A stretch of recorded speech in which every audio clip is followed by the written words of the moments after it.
minutes. Is there objection? Without objection.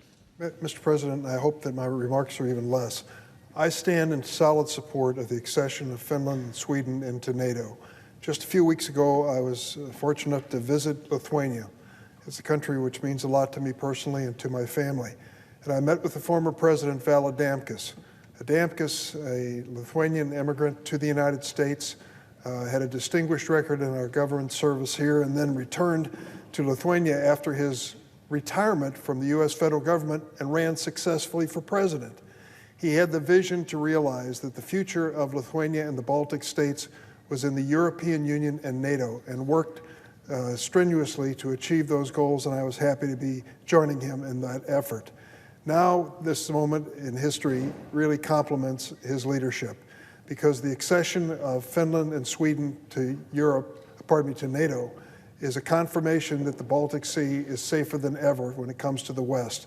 If Vladimir Putin thought that by invading the Ukraine, he could somehow inhibit the future of NATO or in some way limit its future, the opposite has occurred. NATO is stronger than ever, and the United States' commitment to NATO is stronger than ever.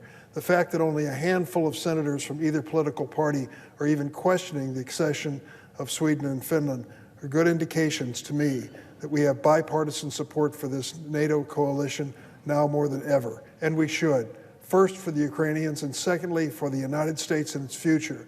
Those who are speaking against the accession of Finland and Sweden suggest that we ought to focus our attention anew on Asia.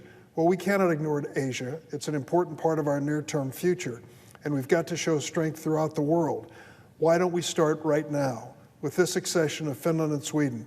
The strengthening of the NATO alliance says to any adversary of the United States, even to China in its future, that this country does business with other countries in the world on an arm's length basis and a respectful basis, and can deal with democracies in a constructive way in building their economies for the future.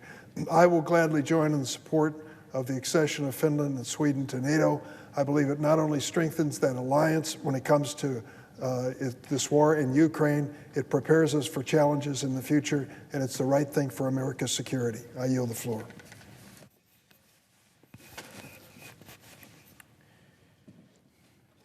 Mr. President.